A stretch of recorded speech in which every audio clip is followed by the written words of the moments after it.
이거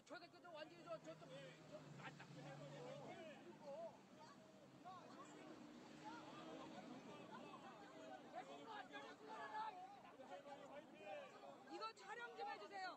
아까 조금 아까 얘기한 거 누가 촬영한 거 있죠?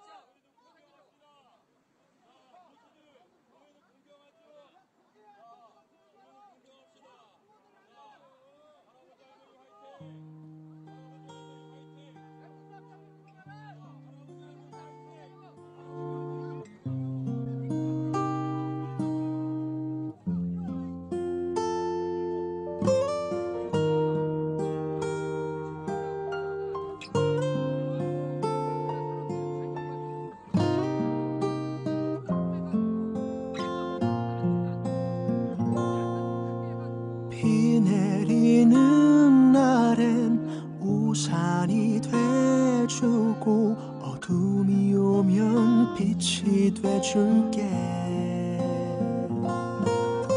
추운 겨울이면 난로가 돼주고 더운 날엔 바람이 될게. 잠이 들 때까지 머리를 만져줄게. 네가 두려울 때마다 꼭 옆에 있어줄게. 갑작스런 맘에 문득 떠나고 싶으면 내일 무슨 일이 있어도 함께 떠나줄게.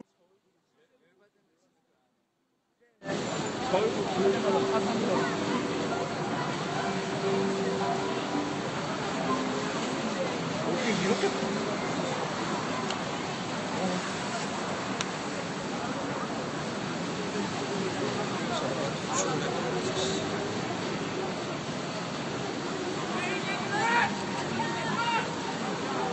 쟤 지금 방송할 수 하고 있나?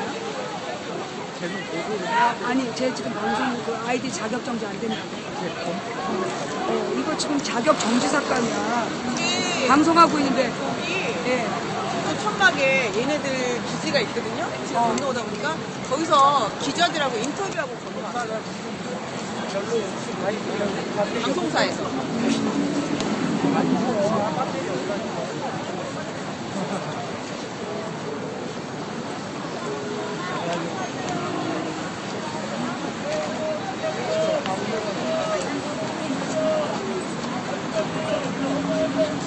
아까 빨갱이를 다 죽여야 된다 그랬지? 네.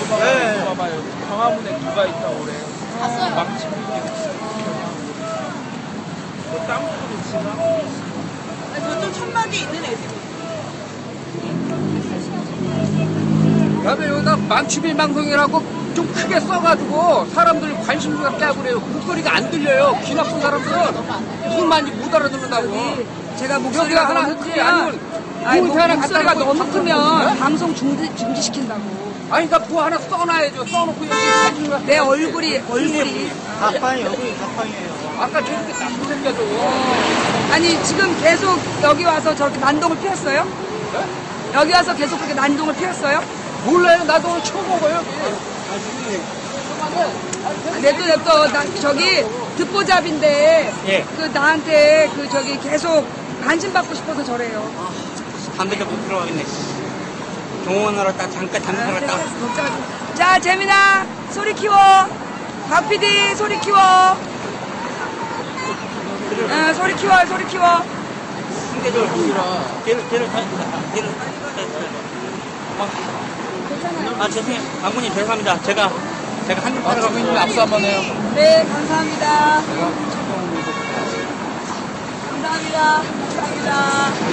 근데 더 이쁘셨어. 그래요? 연기돼서 왔어. 드릴 겁니다. 아니 여기 이걸 받아가셔야 되니까. 건널목이랑. 예, 그 저기 도로를 막지 마시고요.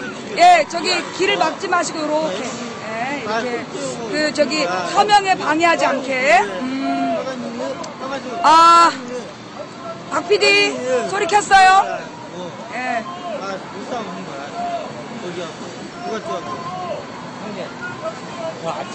맛있던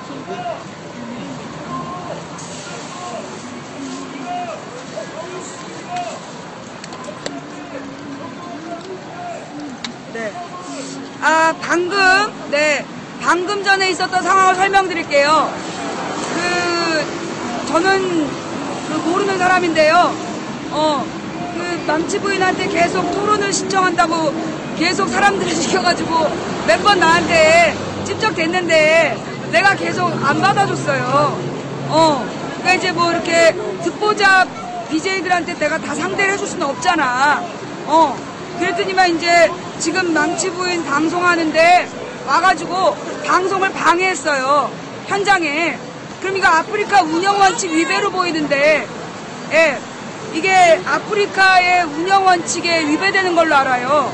다른 BJ의 방송을 방해하기 위해서. 그리고 지금 보니까 무슨 언론 기자들을 모아놓고 무슨 인터뷰도 했대. 그리고 이제 와가지고 빨갱이는 다 죽여야 된다. 아니 그걸 왜 여기 와서 얘기해? 청와대 가서 얘기해야지. 그죠? 아니 여기 우리 빨갱이가 어딨어? 우리가 무슨 뭐 김정일의 지시를 받아서 태극기 흔들지 말라고 얘기를 한 사람도 아니고 김정일의 무슨 김정일을 칭찬하는 자서전을 써본 적도 없는 사람들인데 왜 여기 와서 남의 방송을 방해하고 그래? 굉장히 적인가 봐요. 네. 이거 저기 아프리카에서 조치를 해줘야 되는 문제 같아요. 만약에 아프리카에서 다른 사람의 방송을 방해하면 그 방장 영정당하는 거 아니에요? 그쵸? 예. 여러분, 그 방장 누군지 이름 써주지 마세요. 그거 듣보잡 방장 띄워주는 거니까, 듣보잡 방장 띄워주는 거니까, BJ 언급하지 마시고요. BJ 언급하지 마시고, 누가 아프리카에 신고는 해주세요. 내가 알고 있기로는 이거 신고사항으로 알아. 내가 잘못하는 거야? 그쵸? 이거 지금 아프리카에다가 좀 신고를 좀 해주세요. 아니, 다른 방장이 방송하고 있는데 와가지고, 그렇게 매너 없이 하면 아프리카에서 영정으로 알아요. 그쵸? 예, 신고해주세요. 예. 정확히 알려드리겠습니다. 잠시 7시부터 문화제 진행하겠습니다. 오늘은 여러분 신고해주세요. 안전한 사회 정책을 위한 예, 신고해주시고, 또 이렇게 또 해줘야 또 우리 아프리카 시청자분들이 또 늘어나잖아. 네. 잠시 10분부터 강의 내로 진행하도록 하겠습니다. 지금 여기 7시 10분부터 강연회가 있대요? 네. 그럼 7시 10분부터 강연회가 있다니까, 오늘 우리 망치부인 방송 빨리 마무리할게요. 네. 이따가 좀 무슨 좋은 강연이 나오는지 같이 강연도 들어보는 시간 갖도록 하겠습니다. 네. 아까 찍은 사람, 조금 아까 와가지고 난동 피우는 장면 찍으신 분, 영상 찍으신 거 있어요? 저한테 그 영상 내용 좀 보내주세요. 예. 네. 와가지고 제 바로 옆에 있는 거 찍으셨죠? 떨어져 있는 거. 바로 옆에 있는 장면 사진으로 찍으신 분 있으세요? 제 바로 옆에 와가지고 하는 장면 찍으신 분 저한테 저희 방송국 전화 번호 010-2294-2016이고요. 예, 010-2294-. 아니야, 내 사진이 안 나왔지. 바로 내 옆이라는 게 나와야 되는데. 지난 여기 유가족이 상황식당이에요. 횡단보도 막좀 하고요. 네네네. 저쪽에 앞에 가서 아까처럼 오시던가. 네, 그럴 거예요. 너무 여기 지금. 네, 죄송해요. 지금 저쪽에서 우리 방송하는데 빨갱이는 다 죽여야 된다고. TV를 보는 방송 기사 쓰시나요? 감사합니다. 네.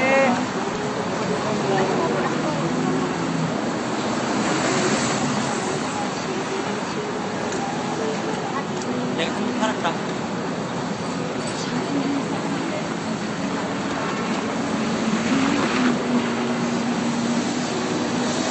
돈이야, 뭘 다음은 온다.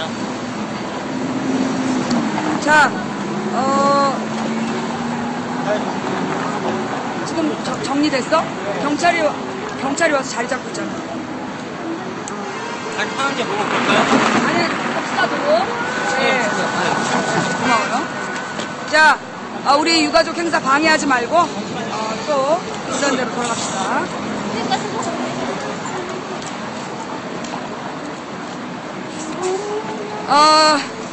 자, 다시 제자리로 돌아왔습니다.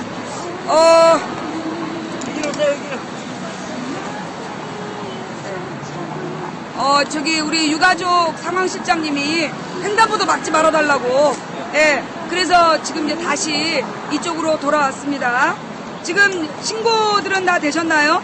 예, 아마 방송한 내용이 녹화가 돼 있을 것 같은데, 예, 그 방장에 방송한 내용까지 녹화 뜨셔가지고 그 신고 처리 부탁드릴게요. 예, 그래요. 자, 우리 하던 얘기 마저 합시다. 저 시청률이 좀 늘었나?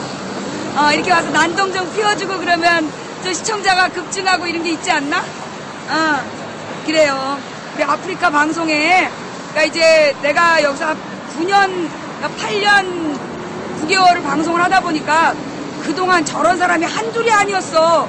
근데 오픈 모임까지 쫓아온 건 처음이야. 이놈의 인기는.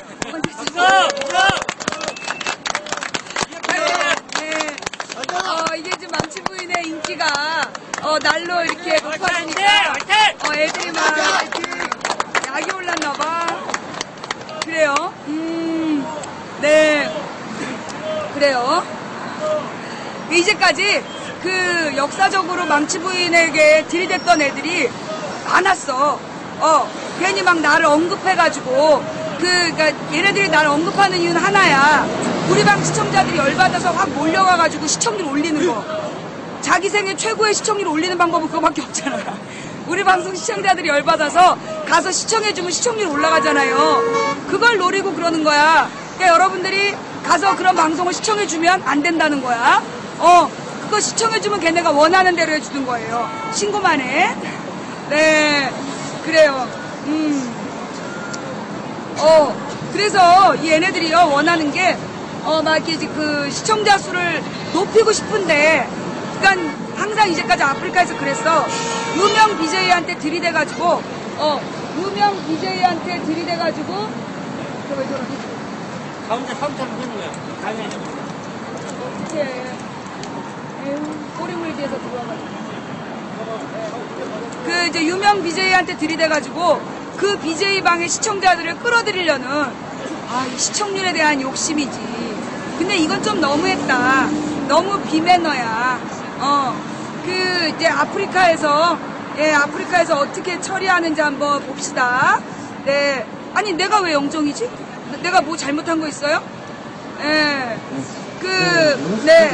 이제까지 저는 어떤 다른 사람의 방송을 방해한 적이 없어요. 네. 감히 내가 방송하고 있는데 와가지고 뭐 무슨 빨갱이를 다 죽여야 된다. 아니 그 얘기를 왜 여기 와서 해? 가서 저 청와대 가서 해야지. 몰라요. 모르는 사람인데 뭐 자기가 BJ 누굽니다 하면서 소리를 지르더라고. BJ 누굽니다 이러면서 소리를 지르면서 빨갱이를 다 죽이러 왔대. 아마 내 방송 보고 감동했나봐. 이순신 장군 뒤에, 세종대왕 뒤에, 경복궁 뒤에 그 사람한테 빨갱이 죽이러 왔다고. 여기서 하면 안 되지. 저쪽 가서 해야지. 그죠?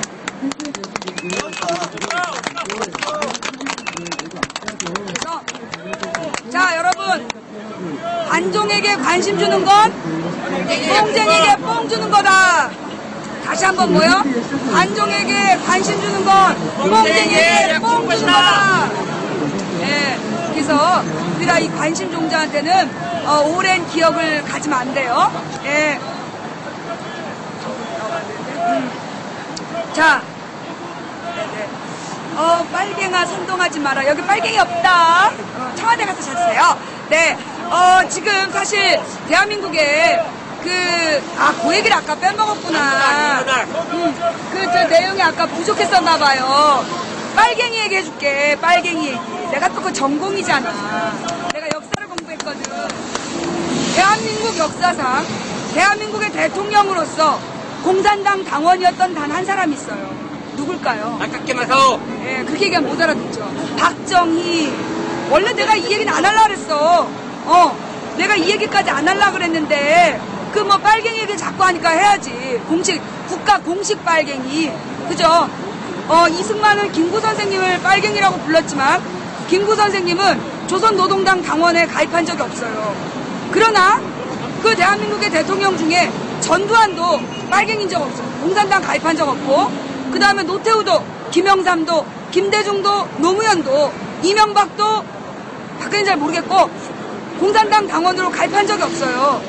유일하게 조선노동당, 남조선노동당 당원으로 그 입당했던 사람이 있습니다. 그게 바로 박정희죠. 예. 그러면 이 박정희라는 사람은 과거에는 뭐 했던 사람이냐? 옛날에 일제시대 때, 일제강점기 때 그 소학교 선생이었어요. 근데 그때 일제시대 때는 소학교 선생들이 긴 칼을 차고 헌병처럼 멋있게 폼재고 다녔거든. 그게 멋있어서 선생님이 했는데 이 선생님은 영 소질이 없었나 봐. 그리고 이제 이 훈도 박정희가 그 일본의 육군사관학교에 가려고 그러니까 그 입학 원서를 냈는데 나이가 많아서 중국의 육사에 못 들어간 거예요. 그러니까 이제 나이는 많은데 해보기는 쉽고, 그래서 그때 이제 박정희가 찾은 게 어디냐면, 그때 당시에 이제 일본이 중국 북부를 불법으로 장악하고 거기에 괴뢰국을 세웠어요. 옛날에 마지막 황제 푸이라는 거 보셨죠? 그 마지막 황제 푸이가 괴뢰국 만주국이었어. 괴뢰국이라는 게 뭐냐면 공식적인 명칭이 아닌, 공식적인 국가로 인정받지 못하는 게 괴뢰국인데, 그 당시에 만주국이라는 일본 군대에서 세운 괴뢰 정부가 있었대요. 그리고 그 원세계랄에서 위안스카이라는 중국인과 일본 정부가 합작을 해가지고 군벌 괴뢰 정부를 만들었는데 그게 만주국이에요. 그 만주국의 군대에다가 편지를 보낸 거야. 누가? 훈도 박정희가. 자, 그래서 여러분이 박정희 혈서 검색해보세요. 자, 지금 검색창에 박정희 혈서 검색 한번 해보시면 나옵니다. 그리고 이제 이 박정희가 그 만주국에다가 자기를 받아만 주면 자기가 개처럼 말처럼 충성하겠다. 견마지로로 충성하겠다고 혈서를 써서 보낸 거야. 그래서 그 내용이 일본 만주국 신문에 난 거예요. 훈도 박정희 이래가지고. 그 일본 만주국 신문 자료가 2012년인가 11년에 그게 발표가 된 거 아니야. 그래서 그것도 원래 박지만이 그 친일인명사전 발행을 중단하는 어떤 그 재판을 청구했는데 그 재판장의 증거로 나온 자료예요. 그래서 우리가 알게 된 거지. 그러니까 우리가 정말 이렇게 빨갱이의 역사, 사실 나도 쪽팔렸어. 18년이나 우리나라 대통령을 했는데 반공이 국시다 이러면서 18년이나 대통령을 한 박정희가 남조선 노동당 당원이었다는 걸 얘기하고 싶진 않았단 말이야. 그래서 덮고 넘어갔는데 왜 자꾸 빨갱이 얘기를 해? 어쩔 수 없이 내가 얘기한 거 아니야. 아우, 너네 왜 그러니 진짜. 자꾸 빨갱이 그러지 마. 나의 뇌 속에 잠들어 있는 빨갱이에 대한 기억을 자꾸 깨우지 말란 말이야. 알았지? 그래요. 그래서 이게 사실 우리나라 대통령 중에서 공식적으로 하여튼 내가 이런 얘기하면 남조선 노동당이 왜 빨갱이냐? 남조선 노동당이 공산당이에요. 예, 조선 노동당이 공산당이고 그 당시 조선 노동당이 북조선 노동당, 남조선 노동당으로 나누어져 있었고 박정희가 남조선 노동당 당원으로 입당을 했던 거고 입당을 한 이유가 뭐였냐면 그 당시에 이제 일본군 장교였다, 그러니까 만주국 장교였던 전력 때문에 이게 남한에 내려와서 남한에 이제 그 일본이 패망하고 우리나라로 들어왔을 때 그때 이제 이 박정희가 과거 역사 때문에 위기였단 말이야. 그때 이제 그 박정희의 형이 그 입당 원서를 입당을 하게끔 했고 그래서 그 당시에 당원 가입을 했었다라는 것을 우리가 어떻게 알 수 있어요? 박정희 재판 기록에서 알 수 있죠. 예, 48년 여순항쟁이, 그러니까 여순 사건이 발생하는데 그때 48년 10월에 여순 사건으로 그때 대대적으로 군인 경찰 안에 노동당 당원을 색출하는 작업이 있었어. 그때 박정희가 딱 걸린 거야. 그래갖고 그때 박정희가 어떻게 됐어? 사형 선고. 박정희가 남조선 노동당 당원이었다는 것 때문에 사형 선고까지 받은 사람이야. 어머, 이 얘기도 까먹고 있었는데.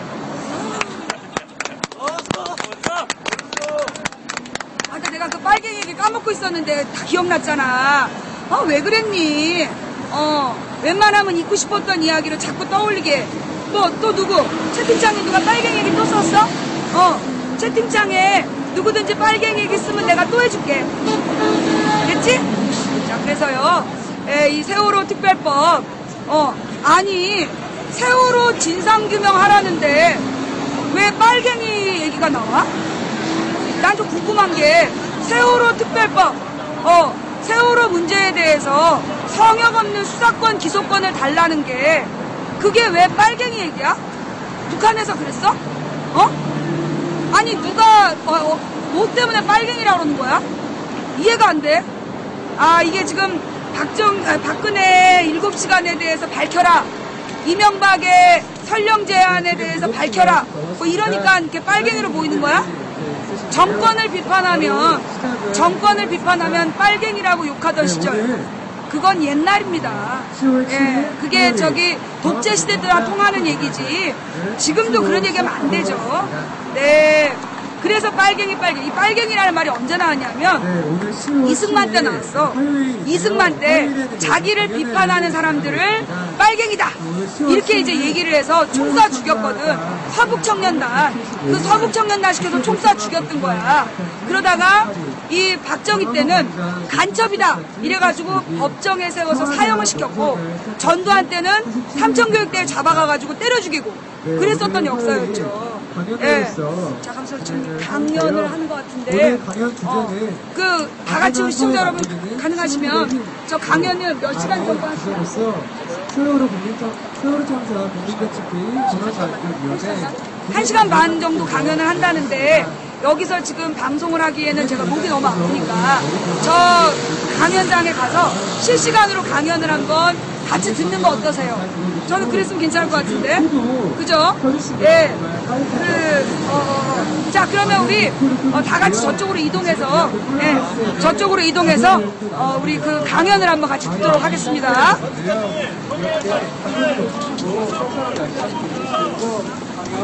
잘 들어오시면 좀 자신의 안전을 지켰습니다. 모시고 강연 들어오도록 하겠습니다. 박수로 맞이하시면 감사하겠습니다. 네, 반갑습니다. 방송국에 가는 세월호 참사 국민대책회의 김혜진이라고 합니다. 사실 제가 이 광화문 광장이 농성을 시작한 지 86년이 됐잖아요. 이 광화문 광장에서 첫날 그런데 완전히 땡볕에 앉아가지고 첫 농성을 시작을 했는데요. 그날부터 같이 있었는데 86일 동안 집회 사회도 많이 갔고 간담회 진행도 함께하고 이야기도 많이 나눴는데 오늘처럼 떨리는 건 처음입니다. 정말로 왠지 이렇게 굉장히 긴장도 많이 되고 그러는데요. 오늘 제가 함께 이야기하고 싶은 것은 안전한 사회가 도대체 어떻게 만들어질 수 있다. 그게 도대체 어디로부터 시작될 것인가에 관한 얘기입니다. 많은 분들이 4월 16일 이전과 이후가 달라야 된다 이런 이야기를 굉장히 많이 하십니다. 맞죠? 4월 16일 이전과 이후는 달라야 됩니다. 그런데 도대체 뭐가 달라져야 할까요? 무엇을 다르게 우리는 만들어야 될까요? 그런 문제를 가지고 굉장히 고민을 많이 해왔습니다. 지금 이제 세월호 가족분들도 지금 이 자리에 계시지만 사실 고등학교 2학년의 아이들이 굉장히 한참 예쁠 때죠. 사춘기를 막 지나고 고등학교 2학년쯤 되면 머리에 이렇게 철도 들고 그때부터 부모님한테 이렇게 많이 안기고 이야기도 나누고 자기 미래에 대해서도 되게 진지하게 고민을 할 때입니다. 사실 제 아들이 고등학교 2학년이거든요. 그렇기 때문에 그 고등학교 2학년 학생을 고등학교 2학년의 아이를 잃는다는 게 도대체 어떤 일일까 저는 상상하기도 힘들었습니다. 그렇기 때문에 4월 16일 이후는 너무나 달라야 된다. 이전과는 반드시 달라져야 된다. 그런 마음을 또 먹고 있기도 합니다. 4월 16일 이전과 이후가 달라진다는 거에 가장 중요한 것은 더 이상 사람이 돈보다 덜 소중한 사회가 되어서는 안 된다는 것입니다. 무엇보다도 사람의 생명이 더 소중하고 인간의 존엄이 더 우선인 사회, 돈보다도 그것이 더 우선인 사회를 만드는 게 우리가 반드시 만들어야 될 그런 4월 16일 이후의 사회가 아닐까 이런 생각을 해봤습니다. 그런데 이상하게 이 정부는요. 4월 16일을 지나면서도 도대체 무엇을 어떻게 바꿔야 될지를 제대로 모르고 있는 것 같다 이런 생각이 들었습니다. 바람이 불어서 막 날아가네요. 네, 잠깐만 좀 치우도록 하겠습니다. 4월 16일 이전과 이후가 달라야 한다라고 우리는 이야기하지만요. 사실 이런 이야기는 우리가 매번의 재난사고를 경험할 때마다 해왔던 이야기입니다. 시랜드 사고가 발생했을 때도 다시는 이런 일이 벌어지지 말게 하자라고 얘기했고요. 태안에서 5명의 아이들이 목숨을 잃었을 때도 다시는 이런 일이 벌어지지 않도록 하자 이렇게 이야기를 해왔습니다. 그러나 우리의 과거의 재난의 경험을 보면 우리는 불행하게도 그런 교훈을 다 잊어버리고 그런 사회를 제대로 만들지 못해왔습니다. 특히 정부는 이런 재난과 참사를 경험할 때마다 반드시 세상을 바꾸겠다, 반드시 재발방지 대책을 세우겠다 이렇게 이야기를 해왔지만 실제로는 그렇지 않아왔었죠. 대표적인 사례를 보면 재발방지 대책이 한 번도 제대로 이루어진 적이 없다라는 것을 우리가 잘 알고 있습니다. 1993년도죠. 서해 폐류가 침몰을 했습니다. 그게 바로 지금과 같은 날씨였습니다. 10월 말이었죠. 서해 폐류가 침몰했을 때 굉장히 사회 전체가 난리가 났죠. 어떻게 이렇게 후진적인 참사가 벌어질 수 있냐. 그래서 정부가 바로 그 뒤에 이어서 대책을 내놓은 게 있습니다. 그 대책이 뭐냐. 일단 첫 번째, 안전관리를 완전하게 강화하겠다. 그 다음에 선원들의 교육을 강화하겠다. 그리고 배가 너무 후진배가 들어와서 문제니까 배의 선력을 늦추거나 이렇게 하지 않고 이런 걸 제대로 하겠다. 이렇게 대책을 내놓았습니다. 그리고 우리는 2014년에 세월호 참사를 맞았습니다. 여러분들 제가 조금 전에 말씀드렸던 그 대책 중에 정말로 제대로 시행된 게 한 가지라도 있었을까요? 선원들에 대한 안전교육 강화하겠다고 이야기했지만 세월호의 선원들은 안전교육을 한 번도 제대로 받아본 적이 없었어요. 설령을 배를 제대로 된 배를 들여오도록 하겠다고 이야기했지만 2000년도 들어서 설령은 2번에 걸쳐서 완화되었습니다. 2008년도에 한 번 완화되었고 2009년도에 또다시 완화되었습니다. 그렇기 때문에 17년이 넘은 배가 아무렇지도 않게 일본에서 다 팔아치우던 고물배를 들여와서 운행을 할 수 있게 된 거죠. 안전관리 강화하겠다라고 얘기했지만 어떻게 했습니까? 오히려 안전관리 조치들은 점점 더 완화돼 버렸습니다. 사실상 이런 문제들은 우리가 사고가 벌어지고 정부가 대책을 내놓는데 우리가 그거를 제대로 감시하거나 관리하거나 무엇이 문제가 있는지를 생각하지 않고 그냥 정부가 알아서 했겠지. 이렇게 넘어가기 때문에 계속 똑같은 문제들이 발생하는 거죠. 사실 그렇게 오래 갈 일도 아닙니다. 시랜드에서 유치원 어린아이들이 목숨을 잃었습니다. 유치원 어린아이들이 화재로 목숨을 잃었을 때 가장 큰 원인으로 지목됐던 것이 바로 샌드위치 패널이었습니다. 그 샌드위치 패널 때문에 청소년 시설에서는 샌드위치 패널을 사용하지 못하게 하자라고 지침이 내려갔습니다. 그런데요, 여러분들 경주 마우나 리조트 사건 아시죠? 부산외대 학생들이 또 수십 명이 사망한 사건이었습니다. 그때 눈 때문에 무너진 그 이유의 핵심도 샌드위치 패널이었습니다. 고양에서 4월 16일 날 사건이 나고 나서 고양터미널에서 또다시 화재 사건이 발생했습니다. 거기에서도 굉장히 여러 명이 사망을 하거나 중상을 입었습니다. 그때도 가장 큰 원인이 샌드위치 패널로 지목되고 있습니다. 정부에서는 말로는 청소년 시설에는 사용하지 못하겠다고 얘기했지만 실제로 이 문제는 관리 감독이 제대로 된 적이 없었다는 겁니다. 계속 똑같은 일이 반복될 수밖에 없는 그런 구조에 우리는 놓여있다는 거죠. 또 이렇게 되는 가장 큰 이유 중에 하나는 책임자가 제대로 처벌되지 않는다는 겁니다. 그렇지. 정말 이 책임자가 처벌되지 않는 구조는 너무나도 끔찍한 사고인 것 같습니다. 사실 이 최고 책임자가 처벌된 사례는요, 삼풍백화점밖에 없습니다. 삼풍백화점에서는 이 삼풍의 회장이 직접 백화점이 무너질 수밖에 없도록 관리체계를 변경하도록 만든 그 정황이 확인되었기 때문에 이 사람만 징역 8년을 살았습니다. 징역 8년을 살고 나왔죠. 삼풍백화점 회장이 유일하게 최고 책임자가 사건의 책임을 묻게 된 사례였습니다. 대구 지하철 참사요. 대구 지하철 참사는 관제사 그리고 그 차량을 운전했던 기관사들만 처벌을 받았습니다. 대구 지하철 참사가 얼마나 끔찍한 사건이었는지 아십니까? 대구 지하철 참사가 벌어지고 나서 바로 다음날 차량을 청소하겠다고 얘기했습니다. 그러면 증거가 인멸되는 거죠. 사람들의 유품을 아직도 꺼내지도 못했는데 그거를 치워버렸습니다. 유족들이 깜짝 놀랐어요. 어떻게 이런 일이 벌어질 수 있냐? 유족들이 찾고 또 찾아서 간신히 차량을 찾아냈습니다. 그랬는데 그 차량을 이미 깨끗하게 청소를 하고 심지어는 물 청소까지 완전히 마쳐버린 상태였습니다. 유족들이 이 유품을 어디서 찾아야 되나 헤매고 또 헤매서 청소를 하고 그 쓰레기를 버린 곳을 드디어 찾아냈습니다. 유족들이 그 쓰레기를 버린 곳까지 찾아가서 그곳을 뒤졌습니다. 그래서 거기에서 시신을 무려 8구를 수습을 했습니다. 굉장히 끔찍한 사건이었죠. 웬일이니? 세월호는요. 배에 몇 명이 탔는지 사실 지금도 불확실하지만 그래도 누가 탔는지를 대강은 알 수 있습니다. 그런데요. 지하철은 알 수가 없습니다.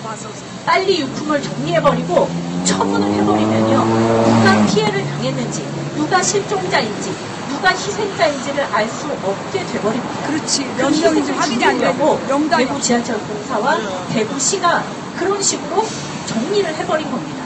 명백한 증거인멸이죠.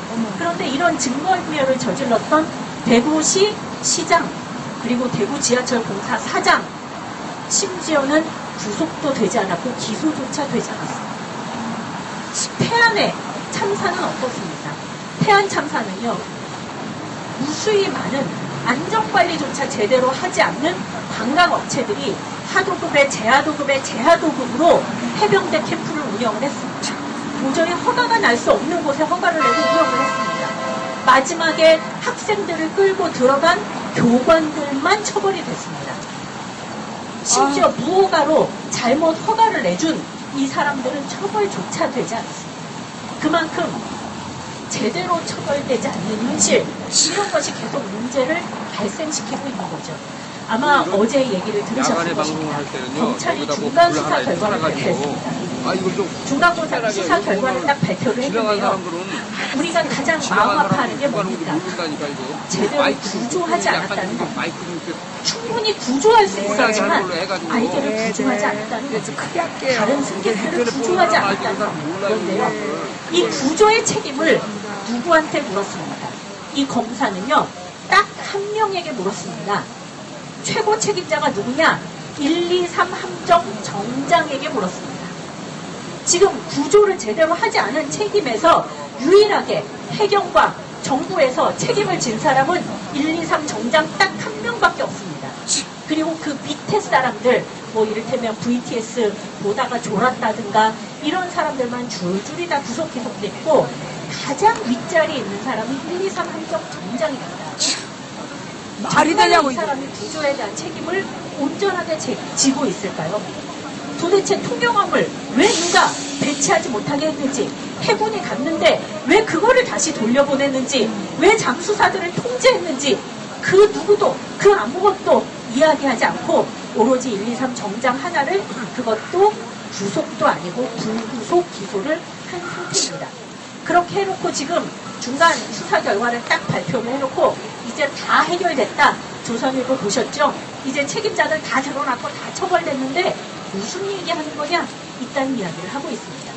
실제로 책임져야 될 자들이 처벌을 받고 있지 않기 때문에 이런 문제들이 계속 발생을 하고 있다는 거죠. 그러다 보니 정말로 문제들이 해결이 되지 않습니다. 이번에 세월호 참사가 딱 벌어졌습니다. 여러분들, 박근혜 대통령은 눈물을 흘리면서 다음에는 반드시 안전사회를 만들겠다 이렇게 이야기를 했습니다. 그리고 안전대책이라고 하는 것을 내놓았습니다. 정부의 안전대책은 크게 두 가지로 나뉩니다. 정부는 5월 23일 날 기자회견을 통해서 안전대책을 발표한 이후에 지속적으로 안전사회를 만들기 위한 대책이라고 하면서 계속 대책을 내놓고 있습니다. 이 안전대책을 보면서요, 정말로 끔찍하구나. 정말 이 세상 살기가 너무 싫다. 이런 생각이 들 때가 많이 있었어요. 정부가 내놓은 안전대책 첫 번째, 쉽게 얘기를 하자면 재난관리 업무를 일원화하겠다는 겁니다. 재난관리 업무를 그냥 통으로 하나로 만들겠다. 그래서 정부가 내놓은 안이 국가안전처를 만들겠다는 거였습니다. 그런데 국가안전처를 만들겠다고 하니까요, 사람들이 굉장히 비판을 많이 했어요. 왜냐하면 국가안전처라면 머릿속에 딱 떠오르는 이미지가 있죠. 왠지 이제는 물리력까지 가진 안기부 이런 게 생각납니다. 이런 게 생각나서 사람들이 비판을 되게 많이 했어요. 니네 혹시 그거 가지고 테러와의 전쟁이니 뭐니 이런 얘기하면서 국민들 감시하고 괴롭히고 이런 거 하려고 하는 거 아니냐? 이랬더니 정부가 아니다, 우리 그런 거 하려고 하는 거 아니다 이러면서 국가안전처의 제목을 국민안전처 이렇게 바꾸겠다고 이야기를 했습니다. 그래서 이번에 내놓은 이제 대책의 이름은요, 국가안전처가 아니고 국민안전처입니다. 국민안전처로 모든 안전관리 정책을 일원화하겠다는 것입니다. 그런데요, 전문가들 사이에서도 사실 이 국가안전처 혹은 국민안전처로 일원화하는 게 맞냐 틀리냐 하는 것은 굉장히 의견이 분분합니다. 일원화하는 게 좋다, 그렇지 않다, 뭐 이런 이야기를 하는 입장들도 많이 있습니다. 그런데 제가 말씀드리려고 하는 건 일원화하는 게 좋다 안 좋다를 말씀드리려고 하는 게 아니라 그 국가안전처를 만들고 그 아래에 안전기동대라는 걸 만들겠다고 계획을 내놨습니다. 처음 들어보셨죠? 안전기동대. 안전기동대가 뭘 하는 거냐면요, 그야말로 이제 사고가 딱 났다, 재난이 발생했다, 참사가 벌어졌다 그러면 기동대가 바로 출동을 딱 하는 겁니다. 출동을 해서 초기 진압만 딱 담당을 하는 겁니다. 초기 진압만 담당을 하면 그 이후는 누가 하죠? 그 이후는 누가 담당하는 것일까요? 여기에 바로 정부가 내놓는 안전대책의 핵심이 있습니다. 초기만 정부가 담당하고 나머지는 민간이 담당한다는 것입니다. 쉽게 얘기하자면 언딘과 같은 업체들이 이번 세월호 참사를 보니까 초기에 구조를 잘했어야 되는데 언딘과 같은 데들이 초기 구조를 잘 못하더라. 그러니까 기동대를 딱 만들어서 초기에 사고 발생했을 때 우리가 잽싸게 처리를 하고 그 다음에는 언딘과 같은 업체에게 민영화를 하여 처리를 하도록 하겠다. 이게 지금 정부가 내놓고 있는 안전대책의 핵심입니다. 두 번째 또 있습니다. 실은 앞부분과 연결되는 건데요, 이게 더 끔찍합니다. 두 번째 대책이 뭐냐? 안전산업 활성화입니다. 지금 정부 대책이, 이거는 제가 하는 말이 아니라 정부가 아예 대책을 이렇게 그냥 이름을 붙여놨습니다. 8월 26일 날 여러분들 보시면 저기 KT 건물 보이시죠? 저 KT 건물 13층에 국민경제자문회의라고 하는 곳이 있습니다. 대통령을 보좌하는 헌법기구입니다. 헌법상의 기구이고 이 국민경제자문회의가 한국의 경제와 관련한 핵심적인 정책을 다 내놓고 있는 데입니다. 여기에 국민경제자문회의에 위원들이 주로 어떤 사람들이냐? 일단 김앤장이라고 하는 데가 말 그대로 우리나라 최고의 법률 기업이죠. 여기에서 말 그대로 삼성, 현대 이렇게 각각 대기업의 범죄 행위에 대하여 가장 열심히 변호를 하는 곳이 바로 김앤장입니다. 김앤장 고문들, 그 다음에 맥킨지라고 해서 유명한 세계적인 컨설팅 업체입니다. 기업이 살아야만 세계가 산다, 이런 거를 주장하면서 세계적으로 규제 완화를 열심히 주장하고 있는 맥킨지 컨설팅의 한국 지사장, 이런 사람들이 바로 이 국민경제자문회의의 위원입니다. 또 우리나라에서 규제 완화론자들, 쉽게 얘기하자면 박근혜 대통령의 출신 학교인 서강학파라고 흔히 부릅니다. 서강대 출신의 경제학과 교수들, 규제 완화를 해야 우리나라가 산다를 열심히 주장하는 사람들인데요. 이 서강학파들이 줄줄이 포진해 있는 게 바로 이 국민경제자문회의입니다. 이 국민경제자문회의가 지금 정부의 규제 완화 정책을 계속 밀어붙이고 있는 단체 중에 하나입니다. 그렇기 때문에 얼마 전에 세월호 국민대책회의에서는 저 국민경제자문회의 앞에서 공동으로 집회도 했습니다. 더 이상 이런 규제 완화 밀어붙이지 마라 이렇게 얘기를 했는데요. 바로 그 국민경제자문회의에서 안전과 관련한 대안을 내놨습니다. 제목이 뭐냐? 국가안전대진단 및 안전산업 발전 방향이라는 이름의 안전대책입니다. 오래전 얘기도 아닙니다. 바로 8월 26일 날 정부가 내놓은 안입니다. 제가 이 제목만 읽어드렸는데요. 이 제목을요, 어디선가 들은 기억이 있었어요. 어디선가 들은 기억이 있는데 이게 뭐지? 기억이 났습니다. 삼풍백화점이 무너지고요. 성수대교가 무너졌습니다. 1994년, 1995년이었어요. 딱 무너지고 나니 많은 사람들이 굉장히 놀랐습니다. 야, 이거 큰일 났다.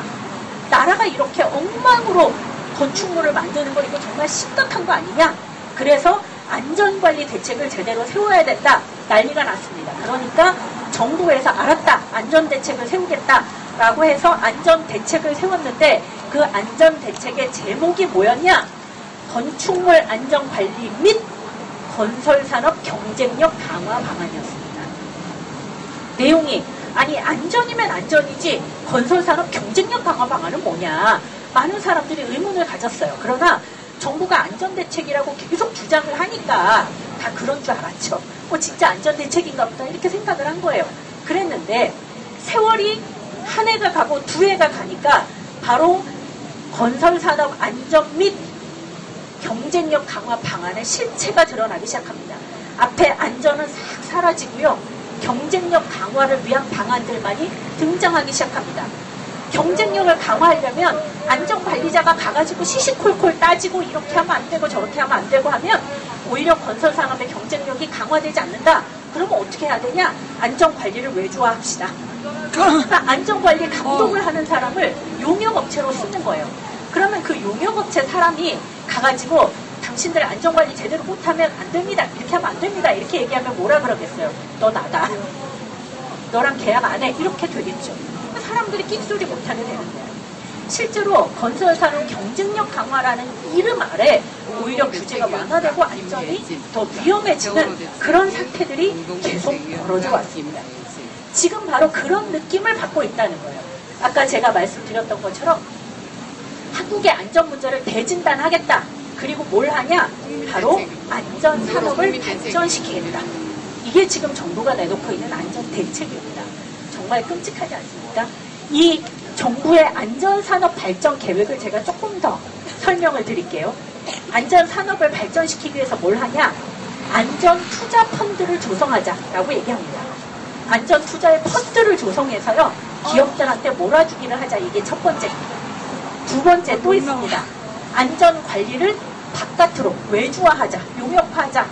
그리고 민영화하자. 쉽게 얘기하자면 언딘과 같은 업체를 많이 만들자. 이런 주장입니다. 세 번째 또 있습니다. 민간 재난보험을 만들자. 지금까지는 민간 재난보험 업체를 만들자는 거예요. 그래서 민간 재난보험을 사람들이 들게 하고 이 민간 재난보험 업체가 안전관리를 하게 만들자는 겁니다. 자기네가 보험 상품을 팔았으니까 위험해지면 이 보험업체에서는 굉장히 손해가 많을 거 아니냐. 그러면 이 보험업체가 열심히 나서서 안전관리를 잘할 것이다. 그래서 민간 재난보험을 활성화하자. 이게 지금 안전산업 대책 중에 하나입니다. 또 하나 있습니다. 너무나 어처구니 없게도 지금 의료 민영화의 가장 핵심적인 문제라고 하는 원격 의료 제도를 활성화하는 것. 이게 바로 안전산업 활성화 방안에 포함되어 있습니다. 이게 얼마나 끔찍한 일이냐면요. 지금 한국에는 소방헬기를 만드는 사업체가 있습니다. 수리온이라고 하는 이름의 소방헬기를 국산 기술로 만들어내고 있습니다. 그런데 이 대책 중에 하나로 한국의 모든 소방헬기를 다 수리온으로 바꾸겠다 이렇게 이야기를 하고 있습니다. 사실 수리온이요. 안전하면 별 상관이 없습니다. 그런데 얼마 전에 소방헬기 수리온에 문제가 생겼다는 보도를 아마 보신 적이 있을 겁니다. 정부는요. 이 수리온이 진짜로 기술적으로 안전하기 때문에 바꾸자고 얘기하는 게 아닙니다. 안전 산업을 발전시키려면 비싼 안전 상품을 많이 사야 된다는 겁니다. 그렇기 때문에 전부 다 바꾸는 정책을 취하자. 이래서 지금 안전산업 육성 정책을 지금 안전대안이라고 내놓고 있습니다. 지금 이게 박근혜 정부가 4.16 참사 이후에 다시는 그런 사회를 만들지 말자고 하면서 만들어내고 있는 것입니다. 바로 이러한 정책 때문에 안전산업이라는 이름으로 이 얘기를 모으겠습니다. 돈이 있으면 안전하고 돈이 없으면 안전하지 않다. 억울하면 너네들도 민간보험 가입해라.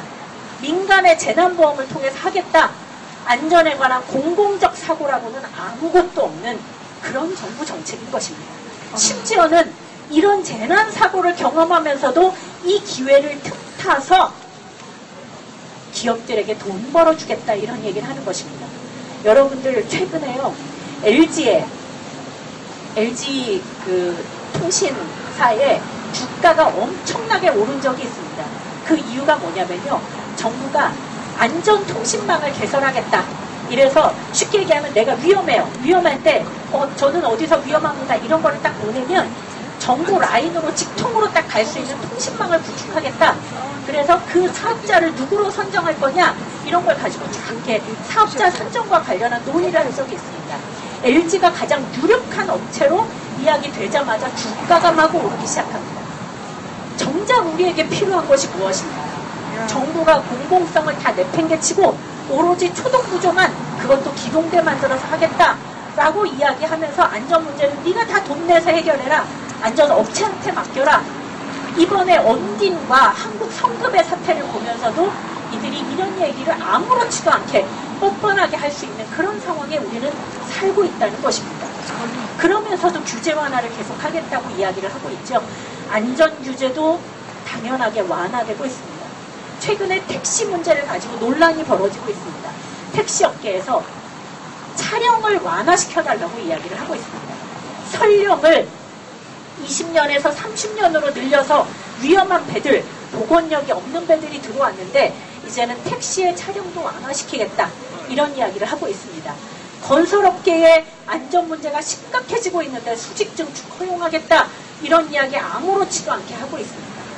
이런 게 지금 규제 완화라고 하는 이름으로 계속되고 있다는 겁니다. 도대체 우리는 4월 16일로부터 도대체 무엇을 배워야 됩니까? 무엇을 바꿔야 됩니까? 정말로 이런 정부에게 우리의 안전을 맡길 수 있는 것일까요? 참 고민이 많이 됩니다. 특히 이 정부의 이런 태도를 볼 때마다 정말 이렇게 슬프다는 생각도 많이 듭니다. 우리가 어쩌다가 이분은 진실을 제대로 그 세월호 국민대책위원장 김혜진입니다. 대책조차도 세월호 국민대책위원장 김혜진 위원장 밑에서 살게 되었을까. 그렇기 때문에 사실 우리가 안전한 사회를 만들어야 되겠죠. 제가 안전한 사회를 만들어야 된다 이런 얘기를 자꾸 하다 보니까요. 정부가 얘기하는 거랑 굉장히 헷갈리더라고요. 이번에 인천 아시안게임을 했습니다. 아시안게임에서요. 안전의 컨트롤 타워는 누구였을까요? 아시안게임의 안전의 총책임자는 누구였을까요?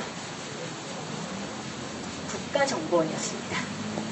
안전의 총책임자는 국가정보원이었어요. 왜 그랬을까요?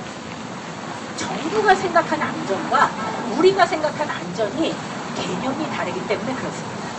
정부가 생각하는 안전은 뭐냐면 영토의 안전, 쉽게 얘기하자면 북한의 위협으로부터 보호한다. 두 번째, 재산의 안전, 뭔가 테러나 이런 것으로부터 보호한다. 영토와 재산의 안전이 안전의 핵심이면요. 우리처럼 밖에 나와서 열심히 데모하는 사람들은요. 안전을 침해하는 세력들이 됩니다. 그래서 열심히 노동자들이 파업을 하면 국가 경제에 손해가 얼마고 이런 거 맨날 신문에 내보내죠.